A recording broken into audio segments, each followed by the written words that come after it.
Ladies and gentlemen, welcome to the Sycamore Center. If you were looking for line dancing, you're in the wrong location. It is downstairs.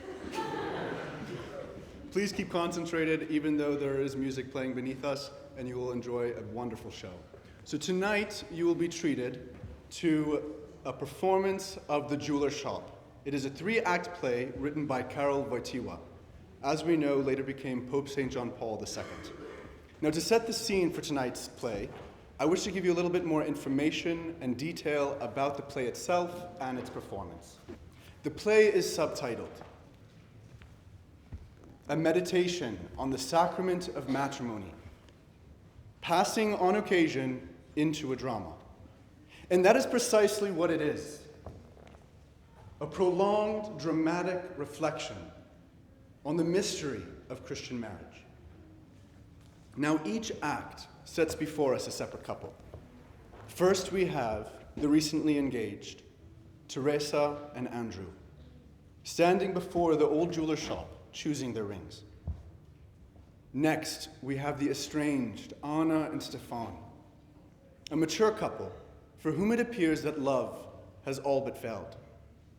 And finally, 27 years later, we have Christopher and Monica, standing again here before us, the son and daughter of the first two couples, just now setting out on life together, with all of its excitement and trepidation. By providing a window into the interior life of each of these couples, Wojtyła leads us on an inner journey through the many dimensions of human love, of romantic love.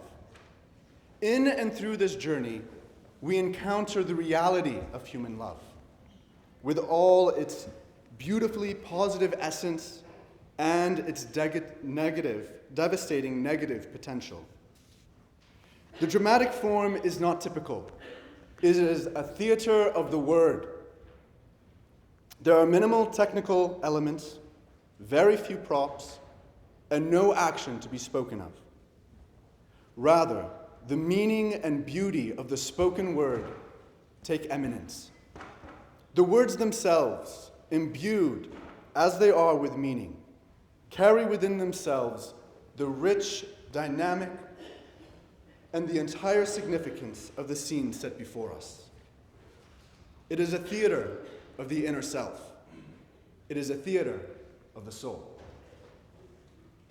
Though The Jeweler's Shop was written in the late 50s, this type of theater was used by Wojtyła as early as the Nazi occupation of Poland, at which time he was co-founder of the clandestine Rhapsodic Theater Company, the company of actors that operated a form of cultural resistance to the brutal political imposition of Nazi socialism. Finally, one should keep an eye out for Adam, an enigmatic character who appears alongside the couples, exhorting them to strive to meet the great love that lies at the heart of human love, love himself, the bridegroom. And now, without further ado, The Jeweler's Shop.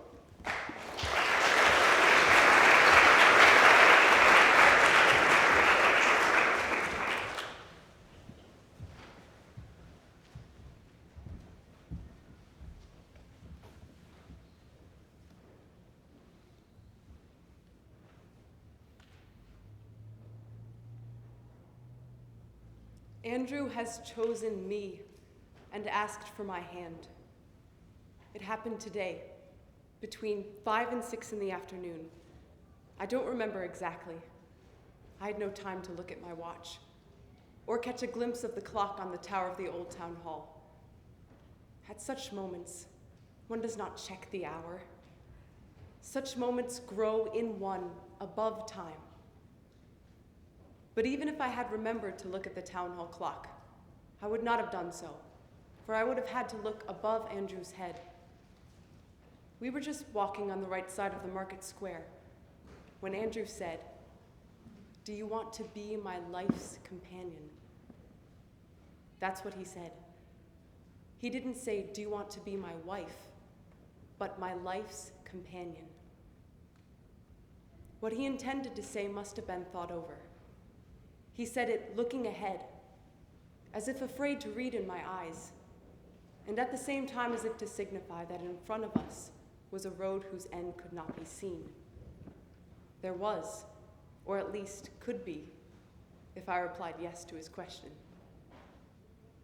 I answered yes. Not at once, but after a few minutes. And yet in the course of those few minutes, there was no need for reflection, no need to struggle between motives. The answer had almost been determined. We both knew that it reached deep into the past and advanced far into the future, that it penetrated our existence like a weaver's shuttle to catch the weft that determines a fabric's pattern. I remember that Andrew did not turn his eyes to me at once, but stood looking ahead for quite a while, as if gazing intently at the road before us. I went quite a long way before reaching Teresa. I did not find her at once. I do not even remember if our first meeting was marked by a kind of presentiment, and I do not think I even know what love at first sight means. After a while, I realized she had come into the focus of my attention. I mean, I had to be interested in her. And at the same time, I accepted the fact that I had to. Though I could have behaved differently from the way I felt I must, I thought that there would be no point. There must have been something in Teresa that suited my personality. I thought much at the time of the alter ego. Teresa was a whole world, just as distant as any other man or any other woman, and yet there was something that allowed one to think of throwing a bridge. I let that thought run on and even develop within me. It was not, in a sense, independent of an act of will. I simply resisted sensation and the appeal of the senses. For I knew that otherwise I would never really leave my ego and reach the other person. But that meant an effort. For my senses fed at every step on the charms of the women I met. When, once or twice, I tried following them, I met solitary islands. This made me think that beauty accessible to the senses can be a difficult gift or a dangerous one. I met people led by it to hurt others. And so, gradually, I learned to value a beauty accessible to the mind, that is to say, truth. I decided then to seek a woman who would indeed be my real alter ego, so that the bridge built between us would not be a shaky footbridge built among water lilies and reeds. I met a few girls who absorbed my imagination and also my thoughts, but at the moments when it seemed to me I was most concerned with them, I suddenly realized Teresa was still present in my consciousness and memory, and that I instinctively compared each one of them with her. And yet I even wished them to force her from my consciousness. In a way, I counted on it, for I was ready to follow sensation, strong, forceful sensation. I wanted to regard love as passion, as an emotion to surpass all, for I believed in the absolute of emotion. And that is why I could not grasp the basis of that strange persistence of Teresa in me, the cause of her presence, the assurance of her place in my ego, or what creates around her that strange resonance, the feeling, you ought to. So I avoided her cautiously, deliberately evaded everything that could cause even the shadow of a guess. Sometimes I even tormented her in my mind while seeing in her my tormentor. It seemed to me that she pursued me with her love and that I must cut myself off decisively. Thus grew my interest in Teresa. Love grew, in a sense, from resistance. Or love can be a collision in which two souls realize profoundly that they ought to belong to one another, even though they have no convenient moods or sensations. It is one of those processes in the universe that bring a synthesis, unite what was divided, broaden and enrich what is limited and narrow. I must admit, Andrew's proposal was something I did not expect. I really had no reason to count on it. It always seemed to me that Andrew did everything to make me useless to him and to convince me that this was so. If I was not quite unprepared for his proposal, it was because I felt that somehow I was the right one for him. And I supposed that I could love him. Being aware of that, I must have already loved him. But that was all. I never allowed myself to nurse a feeling that remained unanswered.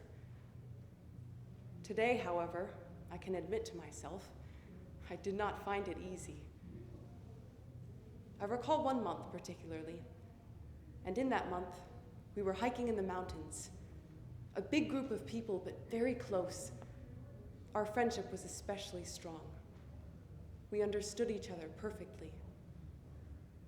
Andrew was then quite clearly interested in Christine. But this did not spoil the pleasure of the ramble for me, for I was always as hard as a tree that would rather rot than topple. If I cried for myself, it was not from disappointed love, and yet it was difficult, that evening particularly. Night fell as we were going down, and I shall never forget the small lakes that surprised us on the way, like two cisterns of unfathomable sleep. And just then, as we were standing and watching, from somewhere above our heads we clearly heard a call. It was rather like wailing, or like a groan, or even a whine, maybe. Everyone held his breath. It was not clear whether it was a late bird wailing or a man calling. The same call was repeated once more. Then the boys decided to call back. Through the quiet, sleeping woods, through the mountain night went a signal. If it was a man, he would hear it. The first voice, however, was heard no more. And just then, when everyone had grown silent, listening in case the call might ring out once more, I was suddenly struck by another thought, also about signals. That thought returned to me today, between Andrew's profile and the tower of the old town hall in our city. Today, between 5 and 6 in the afternoon, when Andrew asked for my hand. Then I was thinking about signals that could not connect. It was a thought about Andrew and myself. And I felt how difficult it is to live. That night was terribly hard for me, even though it was truly a glorious mountain night and full of nature's secrets. Everything around seemed so very necessary and so in harmony with the world's totality. Only man was off balance and lost. Perhaps not every man, but I know for certain that I was. And so today, when Andrew asked me, "Would you like to become forever my life's companion?"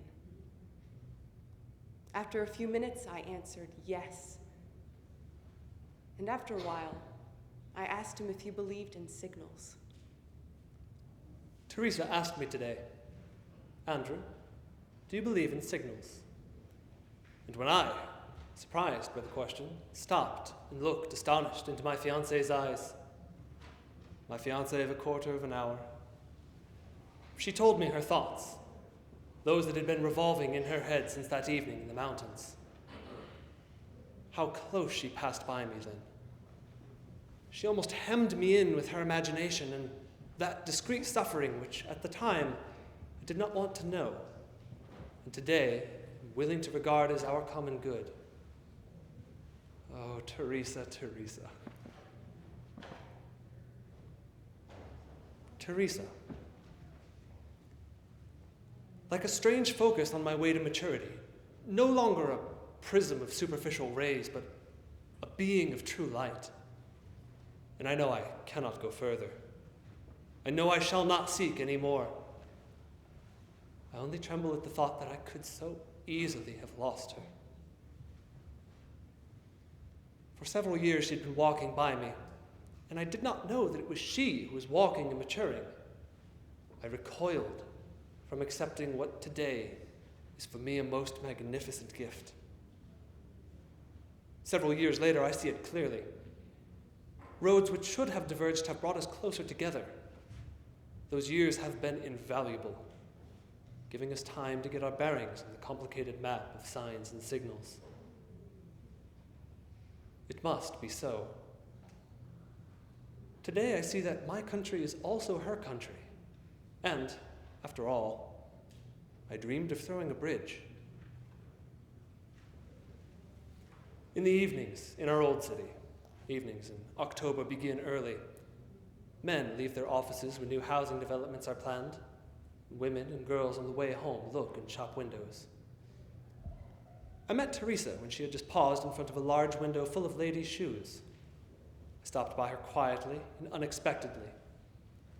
And suddenly we were together on both sides of a big transparent sheet filled with glowing light. And we saw our reflections together because behind the window display is a great, immense mirror which reflects both the shoe models as well as the people passing by on the pavement, particularly those who have stopped to look at themselves or at the shoes.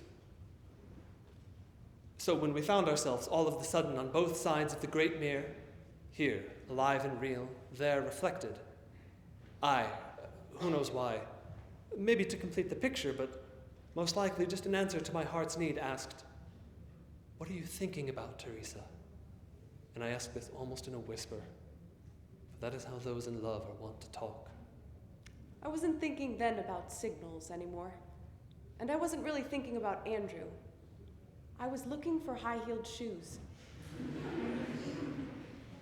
There were many sports shoes, many comfortable walking shoes, but I was really straining my eyes for high-heeled shoes.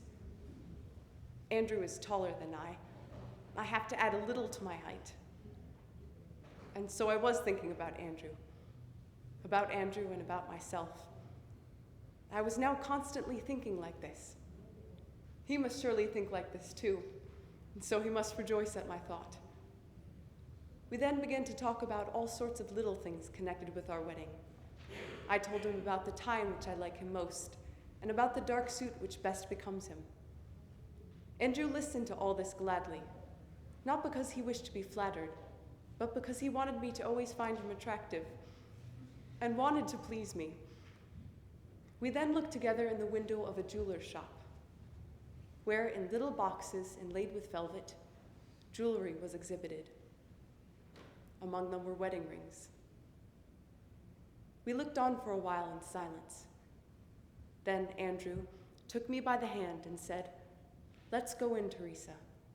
We'll choose our rings."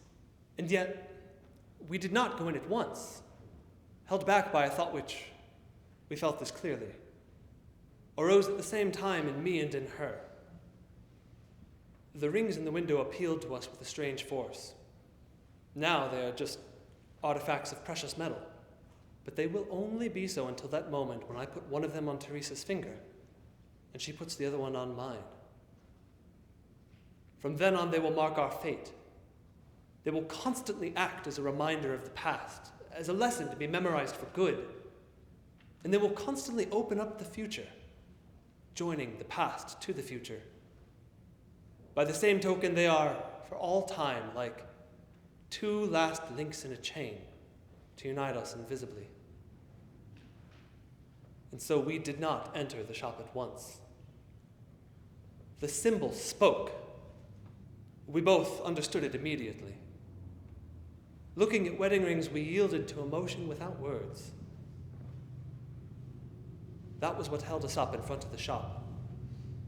We put off the moment of entry. I only felt Teresa cling more tightly to my shoulder. And that was our now, the meeting of the past and the future. Here we both are. We grow out of so many strange moments, as if from the depths of facts, ordinary and simple though they are. Here we are together. We are secretly growing into one because of these 2 rings. Someone spoke quite loudly behind our backs. This is the jeweler's shop. What a strange craft to produce objects which stimulate reflections on fate. To gild watches, for instance, which measure time and tell the transience of all things to man and of their passing. Someone ceased to speak. The man made his way, however, to the edge of our thoughts. We went on standing in silence. Imagination worked, though. I already saw, as in a mirror, myself in a white dress, kneeling next to Andrew dressed in a black suit. As we entered the church, I equaled him in height, inasmuch as there was no disproportion. And now, the strangest thing, and unexpected. As we were standing thus in front of the jeweler's shop, we suddenly remembered fragments of letters written years ago. I want to return, Andrew, to our August hike. To that night when we heard those strange signals. You remember. There was some confusion and difference of opinion. Some thought that we ought to begin a search for wanderers who might be lost in the thick of the wood, while some, on the other hand, took the view that it had been a late bird calling, not a man. You were among the latter. It was a memorable night. Memorable also because it was then, it seems to me, Andrew, that I saw you in truth. And believe me, the contrast dormant in you nearly struck me in the face. A disproportion between the wish for happiness and a man's potential is unavoidable. But you try to calculate your happiness at any price, just as you calculate everything in your planning office. You lack courage and trust. In what? In whom? In your own fate? In people? In God?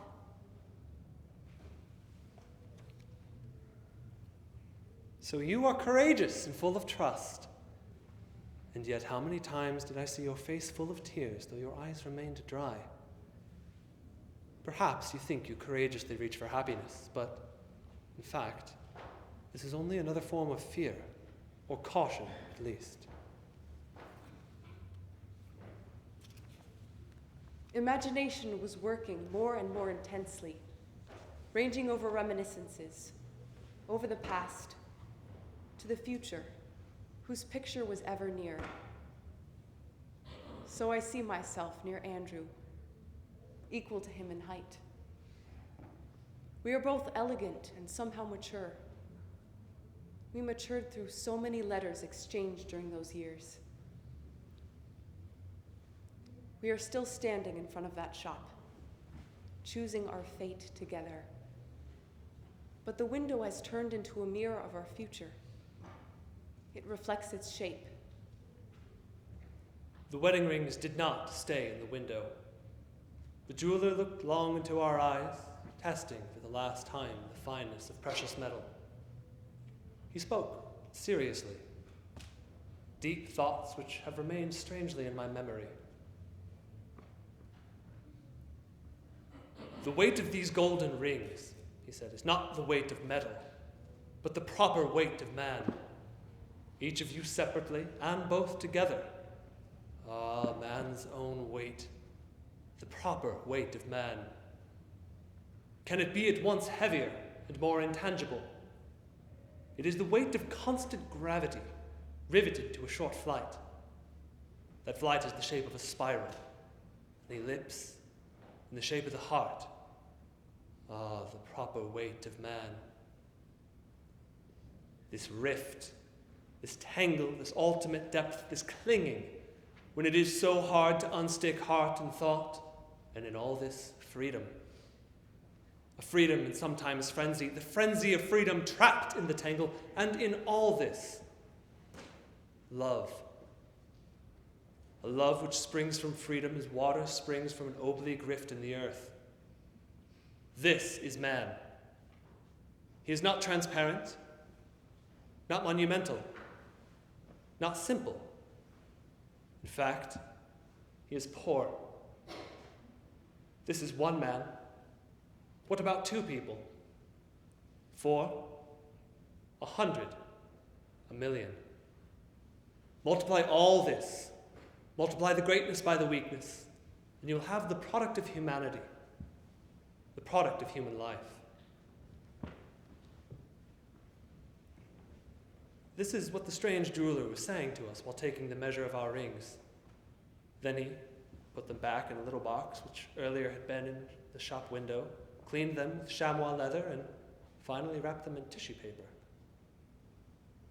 All this while he looked into our eyes as if he wished to sound our hearts. Was he right in saying all that?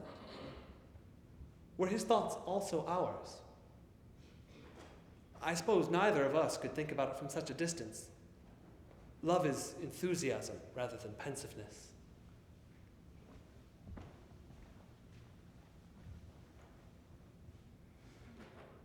So we are standing reflected in the window, as if in a mirror that catches the future. Andrew takes one of the rings. I take the other. We take each other by the hand. My God, how simple this is. What can the people invited to our wedding think? What do they think when they are silent? And what will they go on thinking when they stop talking? The occasion is most beautiful. It evokes so many associations. We are looking only at what is. Man lives with a shadow line. He lives also with a line of light. The light passes into shadow, shadow into light. New people, Teresa and Andrew. 2 until now, though still not 1. 1 from now on, though still 2. She seems sad though, but perhaps she's just serious and moved. A diamond flashed on Andrew's shirt front, a white flower in Teresa's hair, though it's a different flash. Wine also sparkles. Wine is a thing. Let it live in the other man. Man is love. Teresa and Andrew. Wine, wine. Radiate mutually into each other's lives. Raise your glass. Ah, how many words and hearts. Ah, how many words and hearts. Ah, how many words and hearts. And we'll go on with you along the cloister. We'll go then down the avenue, a few score, a few hundred yards, with enthusiasm, with a sincere smile. Up to now together. Later, vehicles will appear. Later, a road will hinder us. When you get into the car, you must stay alone. But let us return to the stars. Let us return to warmth, to feelings. Ah, how people thirst for feelings, how people thirst for intimacy. Teresa and Andrew. Trees, trees.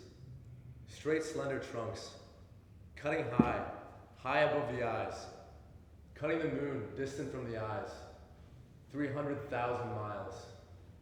And yet, they are 2, Teresa and Andrew. The moon becomes a little drum that plays in the depths of eyes and in the depths of hearts.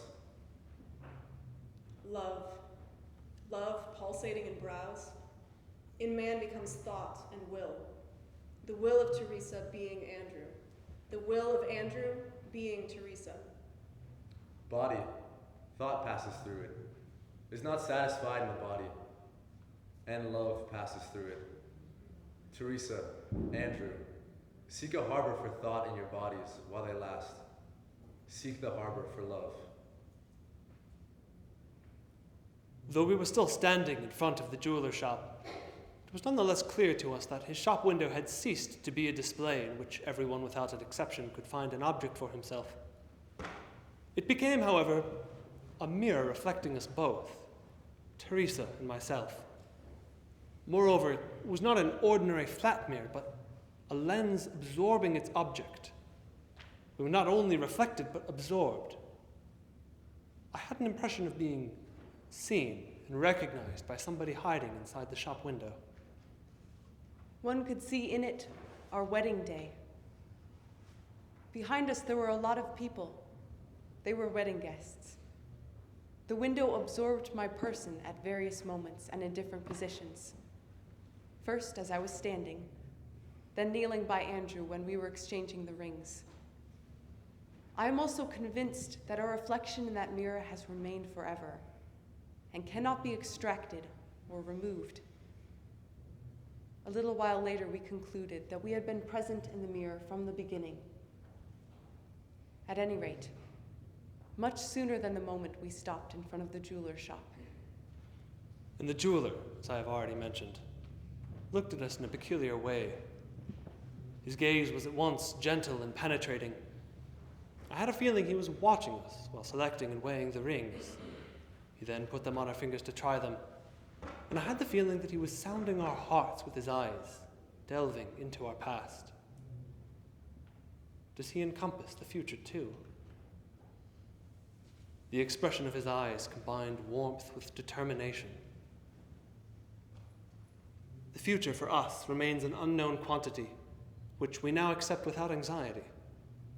Love has overcome anxiety, and the future depends on love. The future depends on love. At one point, my eyes once more met the gaze of the old jeweler.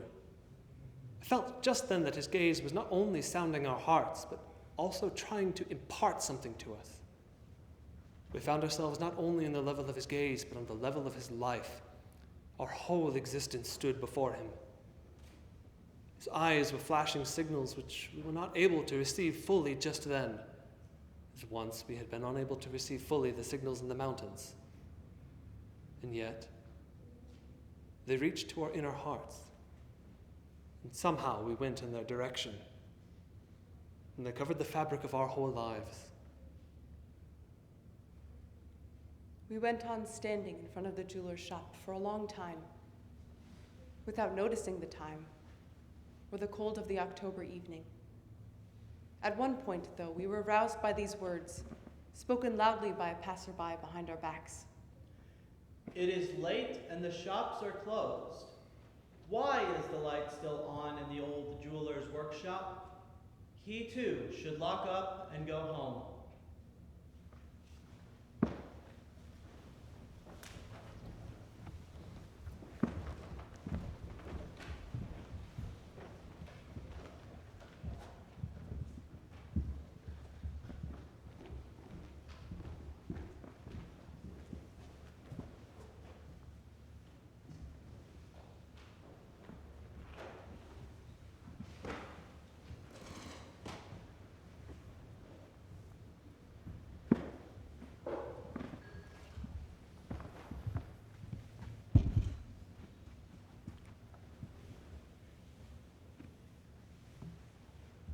Looking back over the events of recent days, I must have been in quite a state. I must have looked with bitterness. Bitterness is a taste of food and drink. It is also an inner taste, a taste of the soul when it has suffered disappointment or disillusionment. That taste permeates everything we happen to say, think, or do. Permeates even our smile.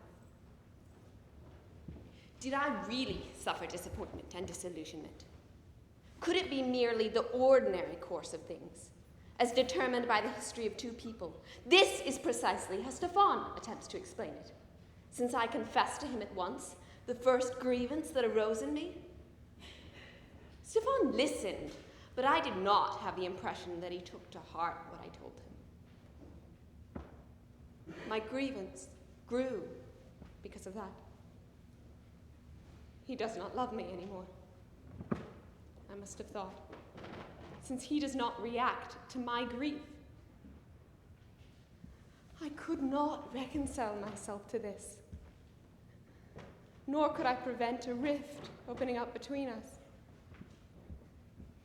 Its edges stood still at first, But at any moment they could move apart, wider and wider. At any rate, I did not feel them moving closer together again. It was as if Stefan had ceased to be in me. Did I cease to be in him too? Or was it simply that I felt I now existed only in myself? First, I felt such a stranger in myself. It was as if I had become unaccustomed to the walls of my interior. So full had they been of Stefan that without him, they seemed empty. Is it not too terrible a thing to have committed the walls of your interior to a single inhabitant who could disinherit yourself and somehow deprive you of your place in it? Outwardly, nothing had changed. Stefan seemed to behave the same, but he could not heal the wound that had opened in my soul. Did not hurt him. He did not feel it. Maybe he did not want to. Will it heal of itself? But if it heals of itself, it will still somehow separate us. Meanwhile, Stefan was sure he didn't have anything to heal. He left me with a hidden wound. Thinking, no doubt, she will get over it. Besides, he was confident of his rights, whereas I wanted him to win them continually. I didn't want to feel like an object that cannot be lost once it has been acquired. Was there a kind of selfishness in all this? I certainly did not do enough to justify Stefan to myself. After all, is love to be a compromise? Should it not be born continually out of the struggle for the love of another human being? So I fought for Stefan's love, ready to retreat at any time if he did not realize the sense of the battle.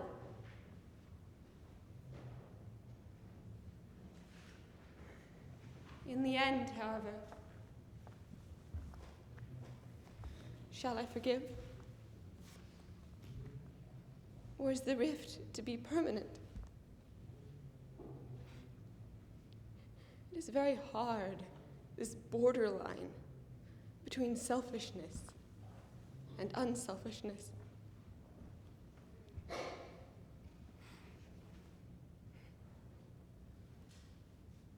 I was a mother. Every night our children went to sleep in the next room. Mark, who was the eldest, Monica, and John. There was silence in the nursery. That rift in our love, which I felt so painfully, had not yet entered into the souls of the children. I saw that woman here for the second time. She was passing by the old jeweler shop. The shutters were already lowered, the door padlocked. The jeweler finishes his work at 7 and leaves. Working all day long, he may not realize how deeply his craft penetrates a man's life. I talked to him once about that. The shop's door was open, and the jeweler was standing on the threshold, watching the passers-by, casually, it seemed. The sun was shining, so the street was full of brightness, making people blink. Men and women were putting on dark glasses to avoid being dazzled by the blaze. Through dark spectacles, you do not see the colour of eyes, which sink in the dark as if in a well. Though from behind such glasses you see everything, though peculiarly tinted. The jeweler shop is now closed. The faces of the passers-by hide in the evening dusk. I have often walked past here. Was on my way home every day after work. On the way to work, I take shortcuts. In the past, I paid no attention to this shop. Since the rift in our love became a fact, I have often looked at golden wedding rings, the symbols of human love and marital faith. I remember the past appeal of that symbol, when love was something indisputable, a melody played on all the strings of the harp. Later, the strings became gradually muted, and neither of us could do anything about it. I thought the guilt was Stephane's, and could find no guilt in myself.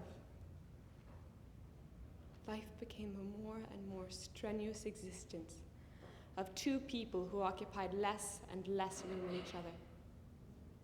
Only the sum of duties remained, a sum total, conventional and changing, removed further and further away from the pure taste of enthusiasm. And so little joins together. I thought then about the wedding rings, which we both, Stephane and I, wore upon our fingers. One day, on the way home from work, passing by the jeweler's shop, I thought I might as well sell this ring of mine. Stephane probably would not have noticed. I had almost ceased to exist for him. Whether he was unfaithful to me, I do not know, since I took no interest in his life either. He was indifferent to me. I suppose that after office hours he went to play cards, and after drinking he would come home quite late, without a word, or with some casual remark, to which, as a rule, I responded with silence. So today, I decided to go in. The jeweler examined the workmanship, weighed the ring for a long time in his fingers, and looked into my eyes. For a while, he was reading the date of our wedding, engraved inside the ring. Again, he looked into my eyes, put the ring on the jeweler's scales, and said, "This ring does not weigh anything. The needle does not move from 0, and I cannot make it show even a milligram. Your husband must still be alive, in which case, neither of your rings taken separately will weigh anything. Only both together will register. My jeweler's scales have this peculiarity, that they weigh not the metal, but the man's entire being and fate." Ashamed, I took the ring back and left the shop without a word. I think, though, that he followed me with his eyes. Since that day, I've taken a different route back home. Only again, today. But I found the shop closed. The woman whom I met by the jeweler shop was not there by chance. Of this, I'm absolutely certain. I think, however, it was by chance that I started a conversation with her, as a result of which she revealed her life to me. She complained in the end that the old jeweler did not want to buy the ring which she no longer needed. In the course of that conversation, I could see the whole span of human love and its precipitous edges. When someone slips over such an edge, he wanders below the road he should be on and finds it very hard to get back. About Stephane, I learnt as much from Anna's words, as if I were to be his judge and the executor of the verdict. But the old jeweler was not there, and no one to confirm these words. I was surprised at myself for having begun such a conversation with a total stranger. I told him about Stephane and myself, making use of the fact that he was listening and did not interrupt my flow of words. It was a monologue, really, prepared in great detail in my mind. Fact followed fact, charges against Stephane. I was sure of the truth of my judgments, but I also spoke like a woman. about the inner crack in love, about the rift and the wound which hurts. The man listened to me with concentration. I did not know his Christian name, or even his surname. He did not ask me mine either. Yet, at a certain moment, he said, "Anna," so he did mention my name. "How very like me you are. You and Stefan, too. You are both like me. And my name is Adam." I wanted to ask for his address. I thought of writing him a few words one day. Then we were both walking for a while down the street. I felt so well in the company of that man. I was struck by his appearance, so manly and so grave, thought dominated, and a tinge of pain. How different he is from Stefan. Adam said all of a sudden, when after a while we paused at the same place, "Here's the jeweler's shop again. Soon the bridegroom will pass by." Then I told that woman, Anna, "The bridegroom will come shortly." I said this, thinking of the love that had so died in her soul.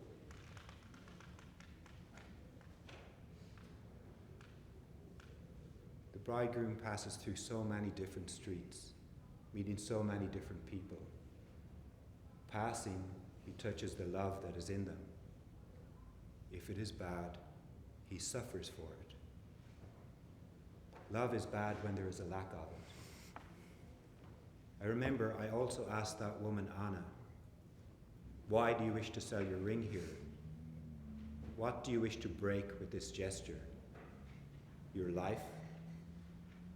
Does one not break one's life now and again? Does one not break one's entire life with every gesture? But what of it? The thing is not to go away. The thing is not to wander for days, months, even years, but to return, and in the old place, to find oneself. Life is an adventure, and at the same time it has its logic and consistency. That is why we must not leave thought and imagination on their own. But what are they to remain then? Asked Anna. They are to remain with truth, of course. Isn't what one feels the most strongly the truth? Our conversation took an unexpected turn, so I was not sure where else it could lead. This was the fruit of my sensitivity and his intelligence. Stefan left my awareness for a while, yet I felt then, too, how unable I was to forgive him for having disgraced my reflection in him, my being which somehow must have existed in him. After all, I was his wife. I was delicate no less than passionate. Is not love a matter of the senses, and of a climate which unites two people and makes them walk in the sphere of their feeling? This is the whole truth. Adam, however, did not fully agree with this. Love is, according to him, a synthesis of two people's existence which converges, as it were, at a certain point and makes them into one. Then again he repeated that the bridegroom would walk down the street shortly. This news, heard for the second time, not only fascinated me, but suddenly awoke a longing in me. A longing for someone perfect, for a man firm and good who would be different from Stefan. Different. And with the feeling of that sudden longing, I felt different and younger myself. I must even have started running, looking closely at the men I was passing. The first of them did not even look in my direction when I brushed past him. He walked, lost in thought. He may have been thinking about his business. Perhaps he was a manager of a firm or the chief accountant of some big concern. Without even turning his head, he just said, "Sorry."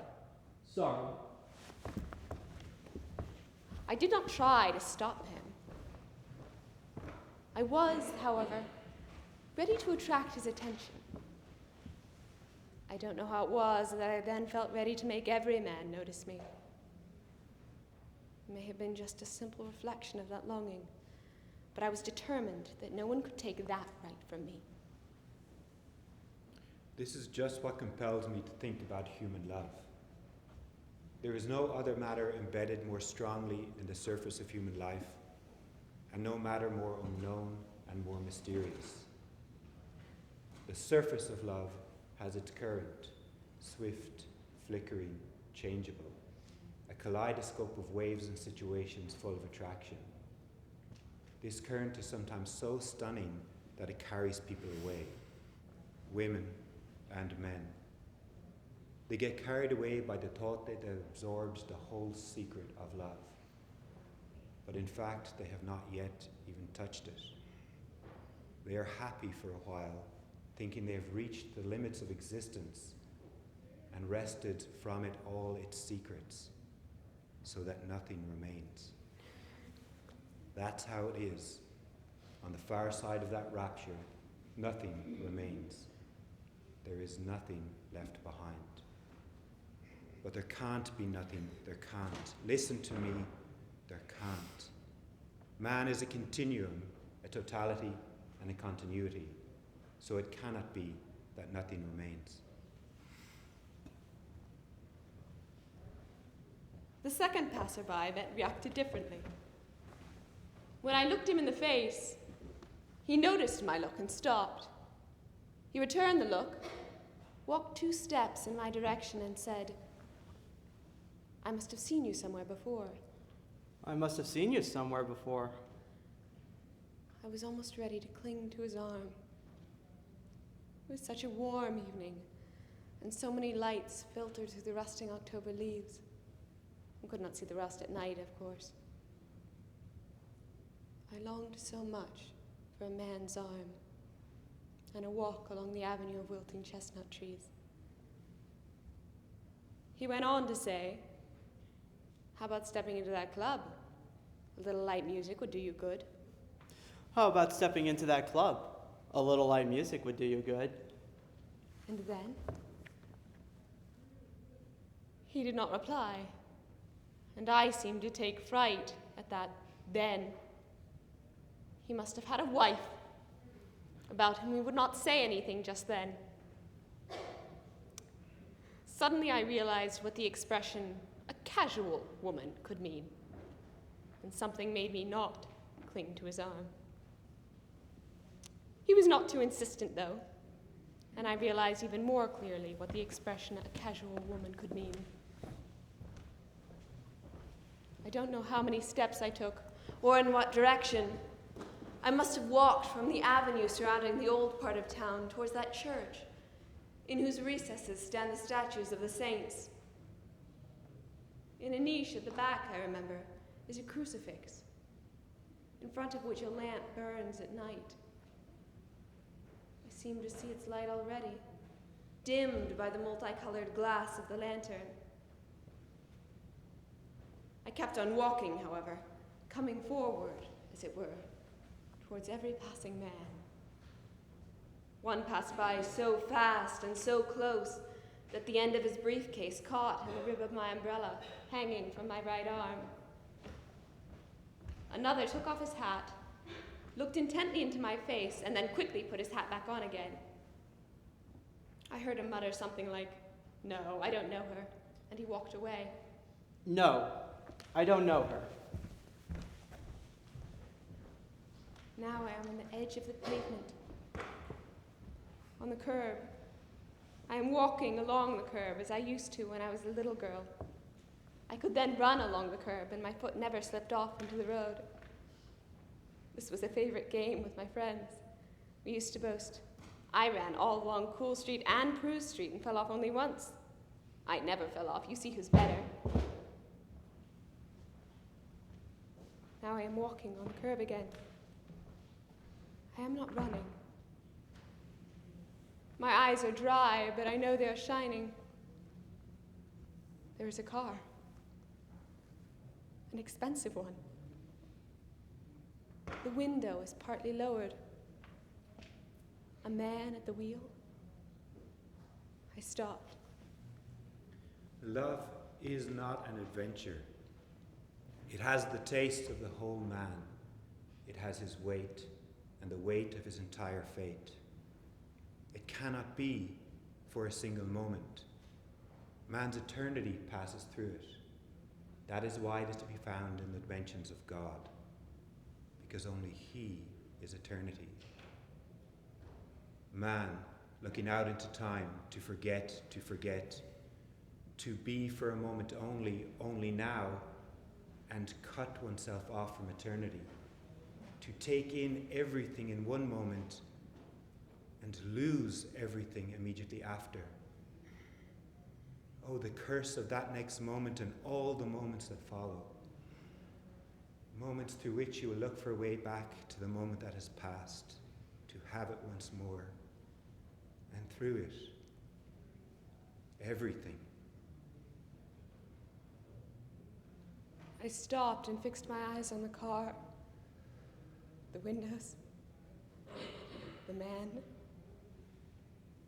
I remember how Stefan used to say, "One day, darling, I will buy a car. We will drive into the unknown. Be beautiful and elegant people." The man looked. I approached. He lowered the window even more. He had a low, warm voice when he said, "Won't you join me?" Won't you join me? He indicated the seat next to him.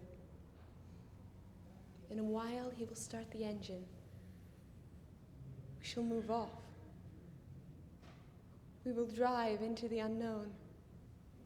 A man's hands on the wheel. One could lean slightly against his arm as he unfolds the ribbon of the road. Then the lights from above. I shall be somebody again. He repeated the words once more. Won't you join me? I want to. I think I want to very much. I think I had already put my hand on the door handle. I had only to press it. Suddenly I felt a man's hand on mine. I looked up. Adam was standing above me. I saw his face, which was tired, betrayed emotion. He did not say anything. He just looked straight into my eyes. Then he said, "No." No. I felt the car moving past us. In a moment, it was gone. Adam let go of my hand. I must have said, "It's strange that you should come back here. I thought you were gone for good. Where were you all this time?" I came back to show you the street. It is strange not because it is full of shops, neon lights and buildings, but because of the people. Look, on the other side of the street some girls pass by. They are walking, laughing and talking loudly amongst themselves. I don't suppose you know where they are going. Their lamps are out and they're on their way to buy some oil. They will fill their lamps and their lamps will burn again. Oh, yes? They are the wise virgins. Count them. There ought to be 5. Look, they've gone past. You're wondering why they're not wearing long oriental robes. They are dressed according to the climate and customs of our people, but they are carrying lanterns, and people are surprised, wondering where they are taking them. And now, look over there. Those are the foolish virgins. They are asleep. Their lamps lie by the wall. One has even rolled across the pavement and fallen into the gutter. To you, it seems they are asleep, and yet in reality, they too are walking down this street. They are walking in a sleep. They are walking with fatigue. They have a dormant space within them. You now feel that space in you too, because you too were falling asleep. I have come to wake you. I think I am time. Why did you wake me? Why? I've wakened you because the bridegroom is to walk down this street. The wise virgins want to come forward to meet him with their lights. The foolish virgins have fallen asleep and lost their lamps. I promise you, they will not waken in time. And even if they do, they will not be able to find their lamps and light them. Indeed, their lamps have rolled across the street. And if you are suddenly awakened, for a while you are still full of sleep. But the bridegroom will pass by quickly. He is sure to be a young man and will not wait. Well, he is constantly waiting. The bridegroom continually lives in expectation. Only this is on the far side of all of those loves without which man cannot live. Take you, for instance. You cannot live without love. I saw from a distance how you tried to rouse interest as you walked down this street. I could almost hear your soul calling. You were calling with despair for a love you do not have. You were looking for someone to hug you, to take you by the hand and hold you. Oh, Anna, how am I to prove to you that on the far side of all those loves that fill our lives, there is love? The bridegroom walks down this street and walks every street. How am I to prove to you that you are the bride? One would have to pierce a layer of your soul, as one pierces a layer of brushwood, looking for a source of water in the green of a wood. You would then hear him speak. Beloved, you do not know how deeply you are mine, how much you belong to my love and my suffering. For to love means to give life through death. To love means to let gush forth the spring of the water of life into the depths of the soul, which smoulders and burns and cannot burn out. Ah, the spring and the flame. You do not feel the spring, but are consumed by the flame. Is that not so? I don't know. I only know that you've been talking to my soul. Don't be afraid. It goes with my body. How can it be embraced or possessed without my body? I am a foolish virgin. I am one of the foolish virgins. Why did you wake me? The bridegroom is coming. This is his precise hour. The wise virgins walk past carrying their lanterns. Their lamps burn brightly, for they are cleaned. The glasses have been cleaned by the virgins.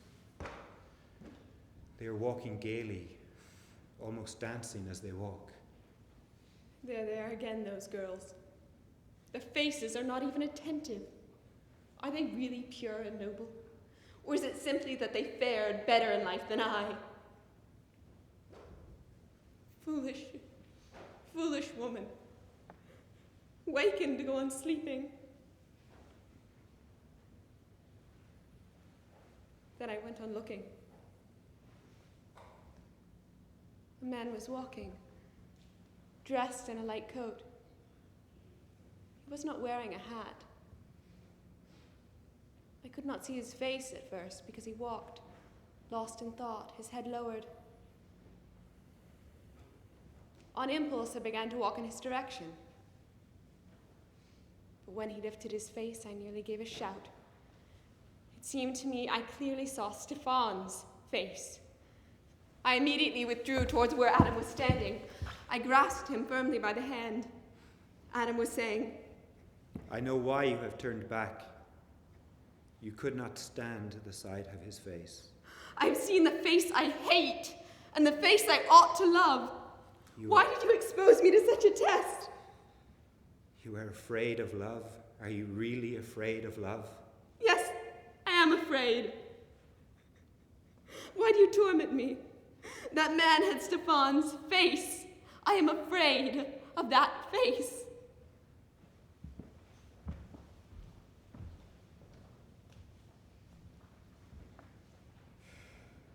Lights have paused.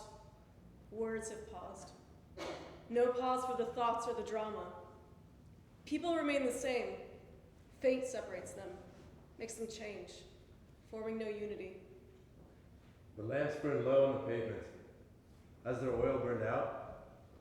It is not with oil that the flame is fed, but with rainwater. The pavement and the roadway are wet in the falling rain. Foolish virgins, oh foolish virgins. No one can strike a flame from water. Human feet are protected from the wet by shoes. Let illusion and fiction be gone. No one has passed by. The light has not been taken away. Everything remains as it was. The green is fed by rain. The trees have not yet rusted.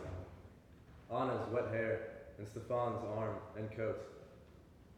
This has been, no one allows it to return. Wet hair because it's spring or autumn. Do not cry. You are not free. You are not different. Only the rain falls obliquely. And the wicks drink oil, and the water drinks flame. And the stone does not drink water. Doesn't drink. But the water has drunk the flame, and the lamps are out.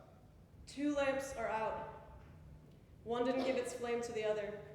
One didn't give oil to the other. Didn't give its wick. Didn't give its wick. Didn't give. 2 lamps, and the rain. The night is falling, and he has brought light, has brought it and taken it away, and wanted to become you and me, him and her. But he has gone. Who knows what time it is now? It is I. It is I. Stephane's arm is weak, and Anna's hair is dried, and her eyes.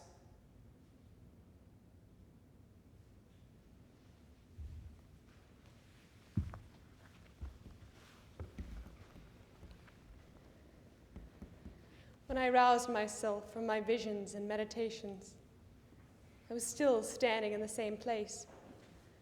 The jeweler's shop was shut, as before. I recall the expression in his eyes, which, independently of his words, uttered this command: you must not fall below the level of my sight. You must not fall lower. The weight of your life must be measured on my scales. When I then ran, so full of hidden hope, towards the bridegroom so suddenly promised, I saw Stephane's face. Must he have that face for me? Why?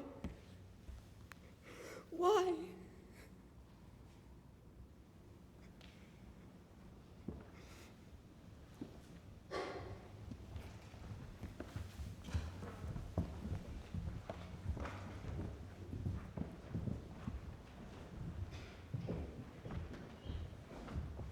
Ladies and gentlemen, thus concludes the second act. There is much to reflect upon. There is much that stimulates thought. And so at this time, I invite you to go into the foyer. We'll have a 20-minute intermission. There will be refreshments out there as well as wine. Now, at this time, I want to also invite you to be a patron of the local arts. There are designated jars in the foyer. Please be generous and know that you are in our prayers. Thank you.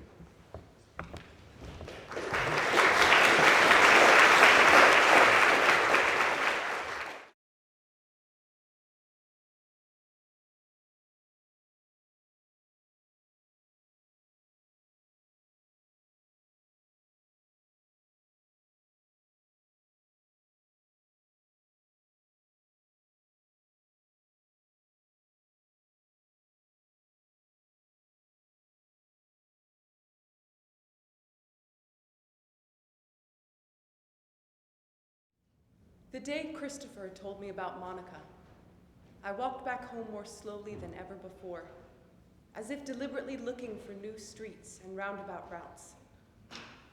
After all, I had to ponder my son's words and seek a climate for them in my own heart.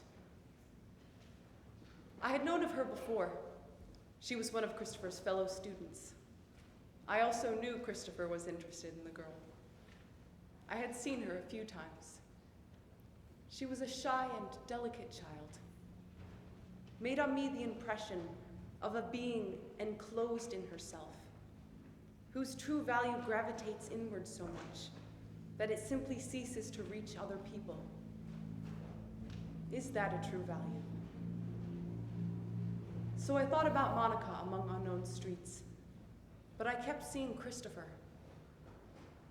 Thinking about him had become something as close to me as my own existence. It had bored so many paths through my consciousness that wherever a thought began, it was bound to run across one of them. Just now I'm in front of the jeweler's shop, and all of a sudden, I can see something like a mirror where the fates of Andrew and myself were once reflected. We stood for a long time on the threshold. It was an October evening. The wedding rings were lying before us in the window. Then we saw them on the fingers of our hands. Our nearest future was there in that strange mirror. Well-wishing people entered through the wall of that vision. We heard their conversations, even more their thoughts. And we both, Andrew and I, with the help of 2 gold rings, became one. To that point only we read in the strange mirror. The rest, unknown. Christopher was not yet born in me, though conceived. And Andrew's later fate, the history of our union. Everything then unknown was now made flesh. When Christopher was 2 years old, Andrew went to the front. He took the child and hugged him for a long time before the door closed behind him. That was the last vision. And Christopher does not know his father. Our union remained in that child, nothing more. Andrew did not die in me, did not die on any front. He does not even have to come back, for somehow he is. You have no notion, my husband, how terrible the fear is that borders on hope and penetrates it daily. There is no hope without fear. No fear without hope. And Christopher grew, and more, I saw you in him. So I did not leave the sphere of your most strange person, to whom I had given myself, from whom I do not know how to withdraw. You do not come. Do not even take the trouble. On the far side of the mirror, the jeweler fitted the rings. On the far side of the mirror, our fate was split.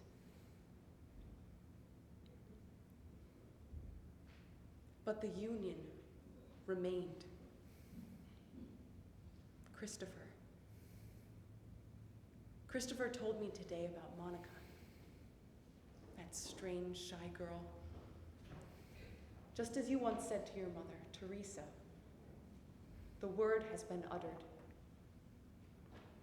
So I stood today again in front of the jeweler's shop, reading the continuation of our strange story. That old man had in his eyes the plane of our new existence. Our hearts were the vertical. The vertical and the plane met. Then I saw them together. They were leaving, both joyful. Monica, in her smile, betrayed a discreet breakthrough. Christopher had read the person, and their thoughts fused each other. For a moment, I felt I was Monica, to be met again by you. They could have passed me by, not noticed me even, and yet, all of their conversation had to be contained in me. I am my mother's child, and find her in you too. I do not remember my father, so I don't know what a man ought to be. I'm beginning my life anew. I lack ready models. Father remained in mother when he fell somewhere at the front and did not visit me anymore, was not with me day by day. Mother implanted the idea of father in me, and thus I grew up, thinking more often than you imagine about her woman's fate, about her loneliness, full of the absent man whom I embody with my presence. But I do not want this fate for you. I want the presence, in the future, the suffusion we have now. Is there so much of my mother in you that I must leave her to find her in you? This life is altogether new, and this people new. Thank you for precisely this, that you have compelled me, Monica, to grasp my existence as an untold completeness, enhanced and delineated, because you have drawn near. And yet I am afraid of myself, and also afraid for you. Before that, for a long time, I was afraid of you, and for myself. Your father went away and died. And yet the union remained. You were its spokesman. The love passed to you. My parents live like two strangers. The union one dreams of does not exist. Where one person wants to accept and to give life for two. Will it not be a mistake, my dear? Will it not come to an end? One day, shall you not leave? As my father has, who is a stranger at home? Shall I not leave, like mother who has become a stranger? Is human love at all capable of enduring through man's whole existence? Well, what pervades me now is the feeling of love. But I am also pervaded by a feeling of the future, and that is fear. I know. You took it from me. That is how our love began. You took it once in your hands, like a second pair of hands, frozen cold and in danger of never getting warm. These were my hands. Remember, Christopher, skiing at the edge of that forest, with the sun setting fast, and we had lost the way.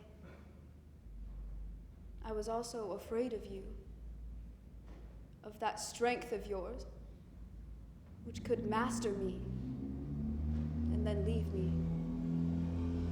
That was a feeling for the future. But now I am more afraid of myself, having gained confidence in you. For you said that your father had gone and never returned, and yet he has remained, Christopher. Not like my father, and not like my mother. And so I thought to myself once that you too would remain, even if you went like your father. And everything has changed since then. I began to be afraid for you. We have to accept the fact that love weaves itself into our fate. If fate does not split the love, people win their victory, but nothing else besides, and nothing above either. These are the limits of man. I sometimes wake at night, and at once my consciousness is with you.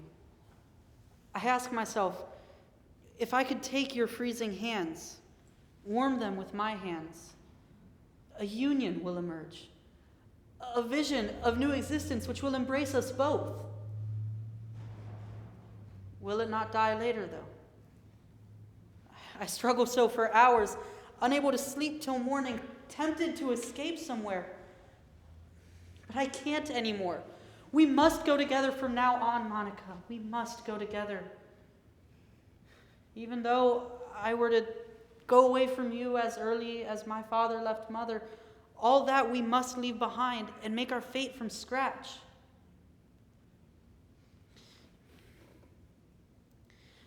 Love is a constant challenge, thrown to us by God. Thrown, I think, so that we should challenge fate. We must go together from now on, Christopher. We must go together. Even though I might become a stranger to you, like mother to father. I was long afraid of love for this very reason. Today, I am still afraid of love, of that challenge to man.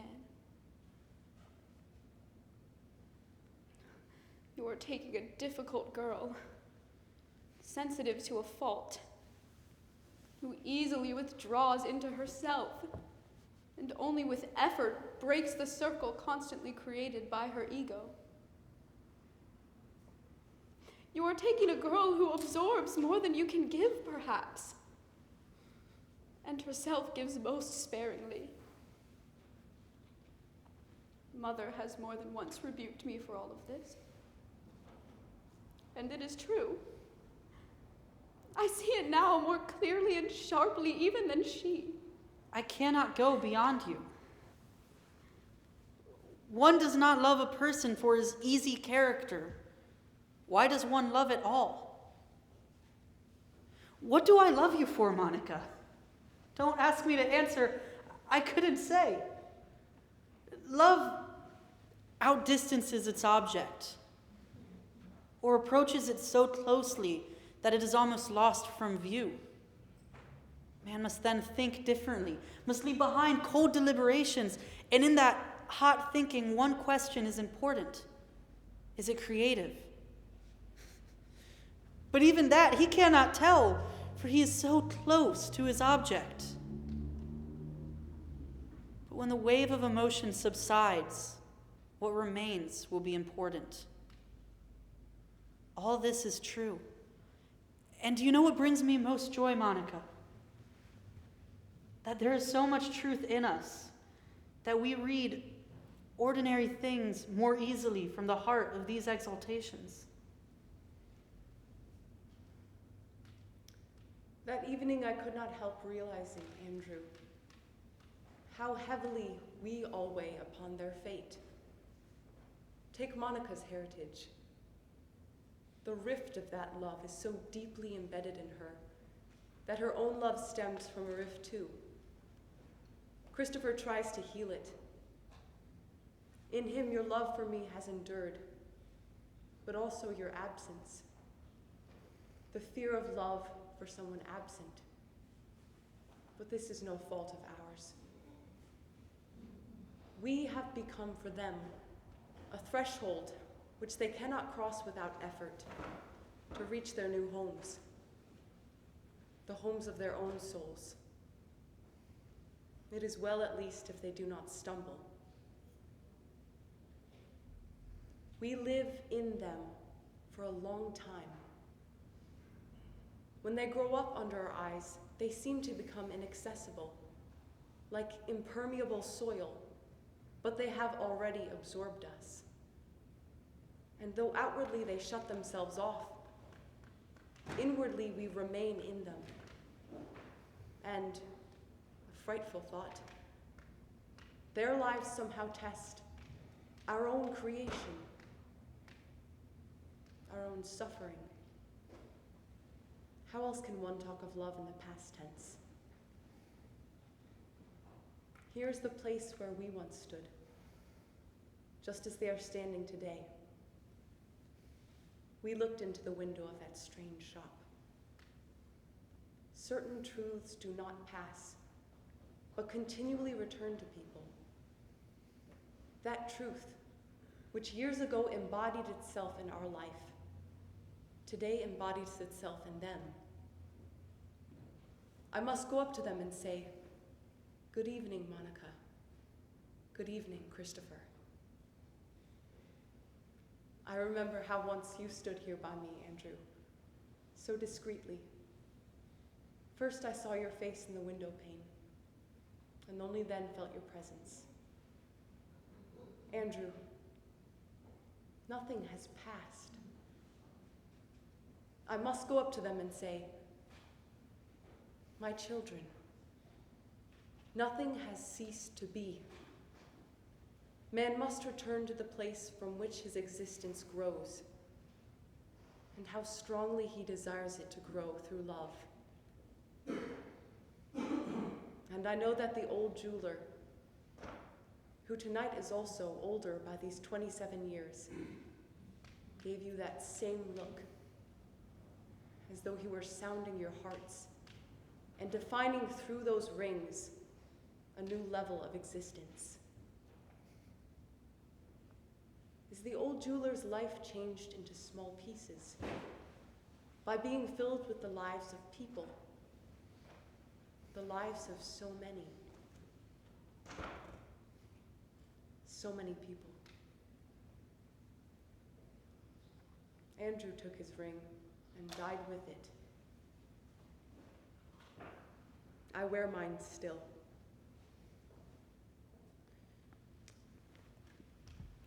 When we took the rings, I felt your hand trembling.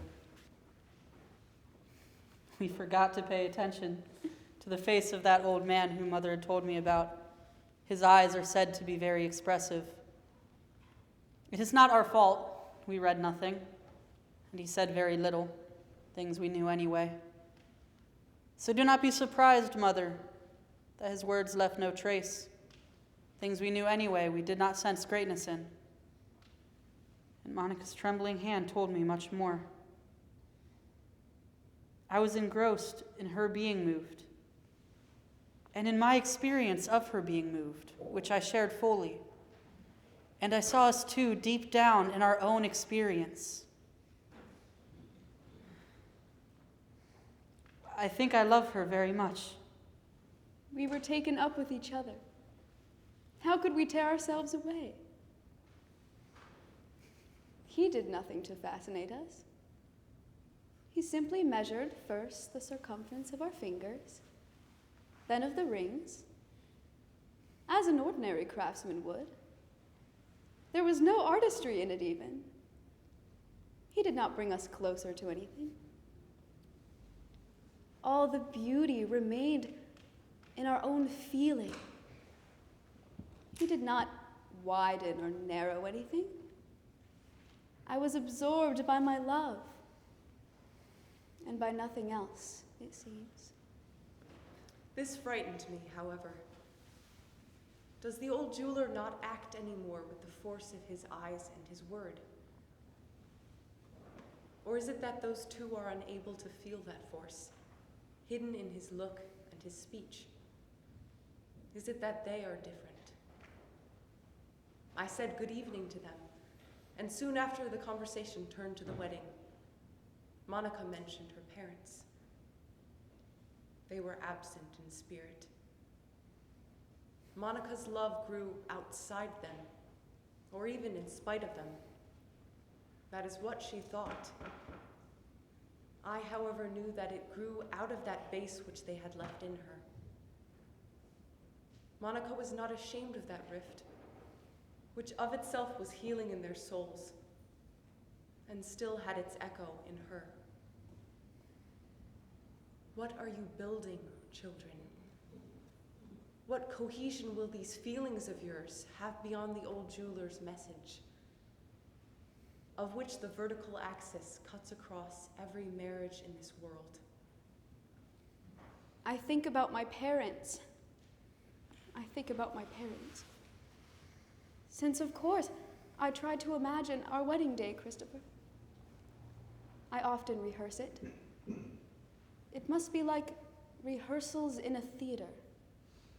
The theater of my imagination and the theater of my thought. Father will play the part of father and the part of spouse. And mother will accept that part and adjust her own to it. I shall be tired of their faces. When are we going to begin to live our own lives at last? And when at last shall I believe that you are not like father? When will you be only Christopher, free from those associations? I want so much to be yours. And there is only one thing constantly in my way, that I am myself.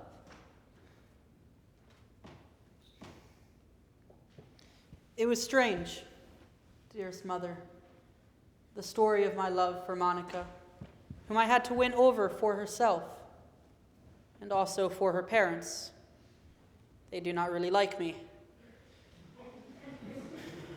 Though things may be a bit better now. And yet, I tried to imagine with her their participation in our wedding. After all, it is different than what you think, and it will be different. People have their deaths, not just the masks on their faces. What do you know of your mother's deaths? Or of your father's, Stefan's? When the day of our wedding comes, you will emerge from between them. Once, they both led a little girl by the hands, and earlier still, you were a baby. And your father came back from work and asked your mother, Anna, whether you had gained weight or if your appetite was good. And he was happy at every ounce of your little body, was happy at your chatter and then at your sleep, and in the process became a child himself. All that cannot pass without leaving a trace. So when the day of our wedding comes, I will come and I will take you away from them. A human being ripe for pain, for the pain of new birth, for the new pain of love. And we shall all be so intensely joyful, and we shall all stand on the border of what, in human language, must be called happiness. Christopher, my son, is good to Monica, as if he wanted to be to her the father he himself never knew, and the father she thought she had lost. A most strange process, Monica, when someone escapes from within us.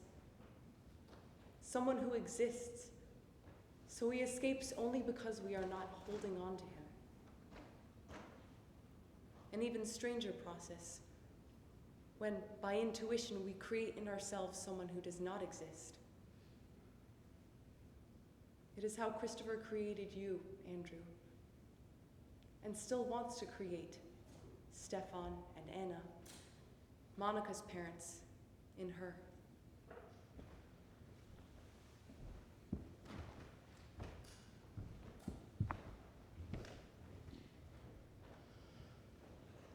When the day of their wedding came, both parents were there, and Monica stood between them in a white dress, and Christopher walked next to me, Adam taking the place of his father. Adam was the last person to see Andrew. They had served in the same company.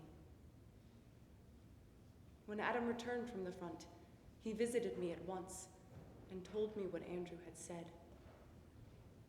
Maybe Adam even took into his own heart something of Andrew's great loves. For Adam grew to love Christopher dearly, and the boy had an affection for him. I often found them at home, deep in conversation. Adam did not grudge the time. He replaced the boy's father. I was a bit uneasy, thinking maybe he had me in mind and would eventually ask for my hand. But one day, he said, "I am here, I suppose, to take up every man's future fate, because his previous fate has its roots in me as well." I did not understand these words at all, but I know that since then, I have been totally at ease. We were now very festive. Monica looked lovely, and Christopher was somewhat pale.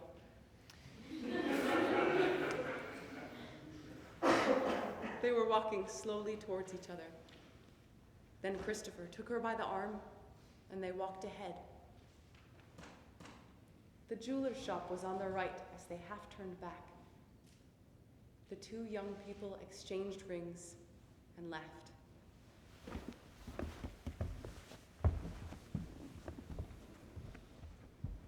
We stayed behind. I remember the window of that shop had once become a strange mirror, absorbing our future up to the point where mystery began. Mystery, the unknown. For us, that was enough. Love was stronger than fear.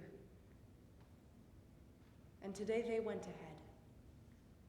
They did not even look at their reflection in the mirror of that strange window, did not sound out the future. Will the mystery, the unknown, begin at once for them? As they were walking, Christopher clasped her arm. He wanted to remold the memory of their parents. They have remained behind, and I with Adam. Was I to examine my Christopher's intuition?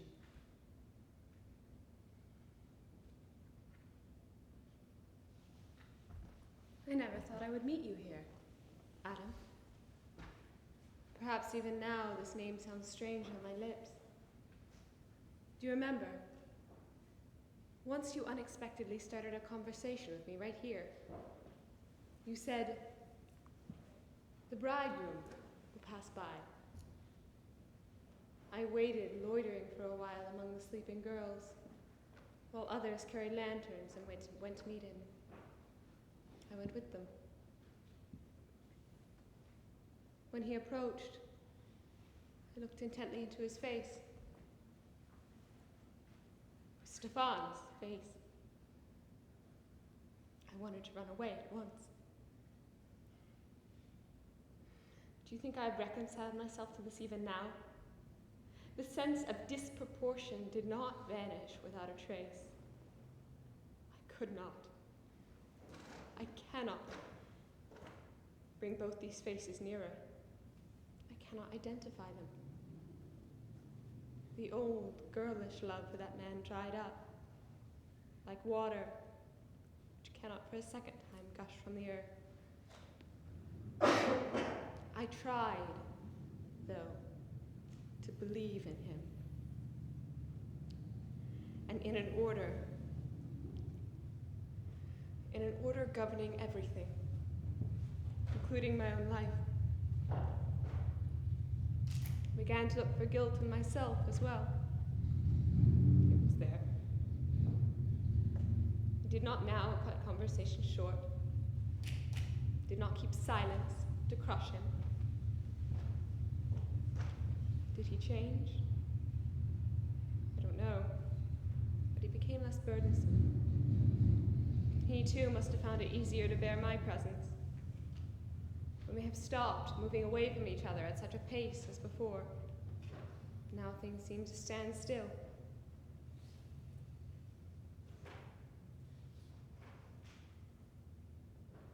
Now Monica is leaving us. To my mind, too early.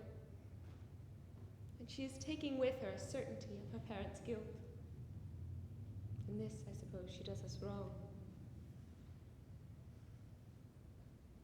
That the bridegroom had to have Stephane's face.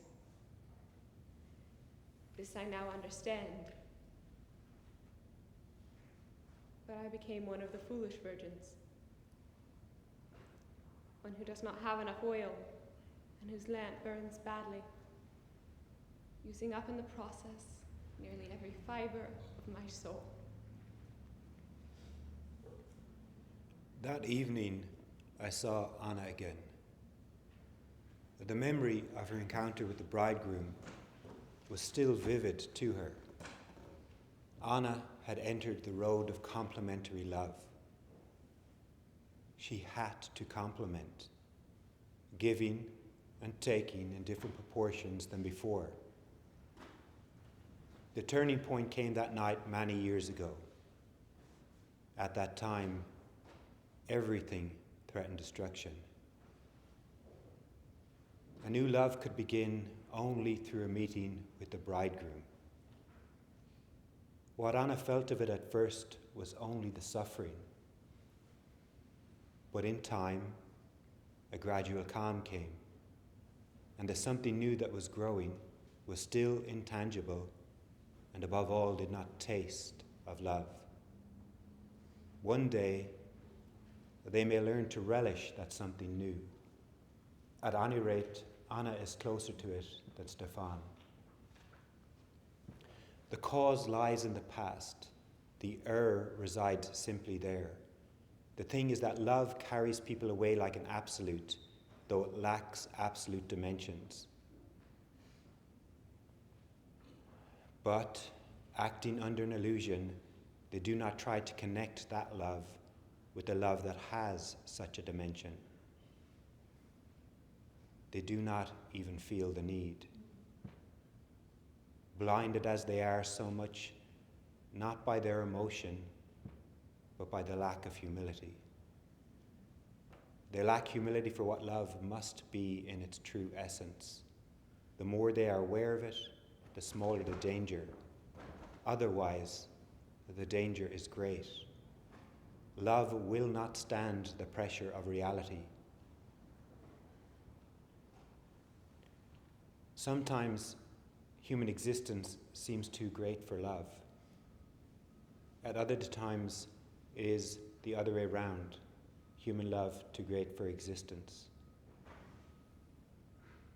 At any rate, each person has at his disposal an existence and a love. The problem is how to build a sensible structure from it. But that structure must never be inward-looking. It must always, on the one hand, be open and embrace other people, and on the other, it must always reflect the absolute existence and love. It must always, in some way, reflect them. This, too, is the ultimate sense of your lives, Teresa, Andrew, Anna, Stefan, and yours, Monica, Christopher. Adam mentioned us one by one, left his own name out. He was, as it were, a common denominator of us all, at the same time a spokesman and a judge.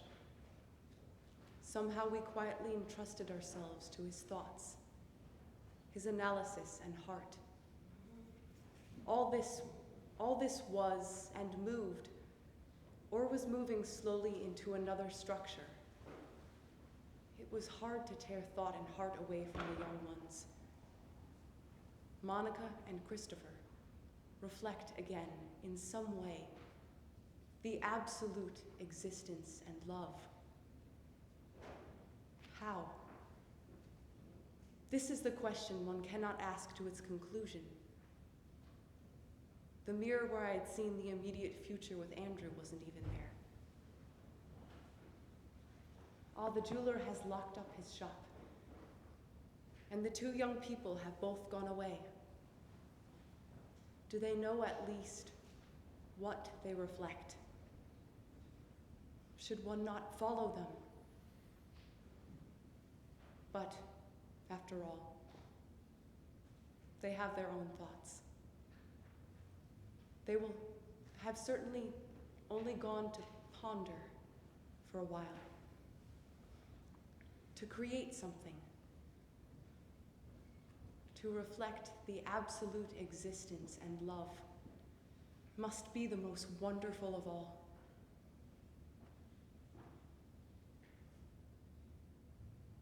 But one lives in ignorance of it.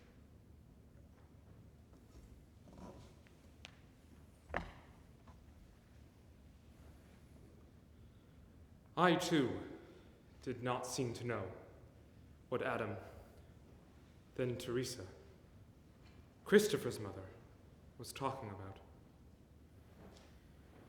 Earlier, Anna seemed to make a confession to Adam about many of the later years of her life.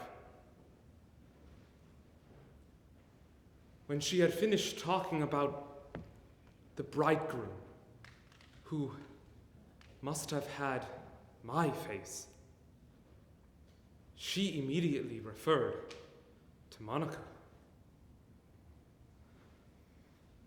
That was the one thing I understood best. Monica wants to leave us at any cost. Why? Why? I do not understand what it means to reflect the absolute existence and love. But I know that if Monica wants so badly to go away from us, that it is because of that. We, both of us, Anna and I, reflect them very badly. This I have understood, but it somehow hurts me too. Also, at this moment, for the first time in many years, I felt the need to say something, to open my soul, to say it to Anna. This was an attempt at self-accusation, or rather, an attempt to divide the guilt between us two. At any rate, I have come up to her and put my hand on her shoulder, something I have not done for a long, long time. I have also said these words: what a pity that for so many years we have not felt ourselves to be a couple of children. Anna, how much we have lost because of that.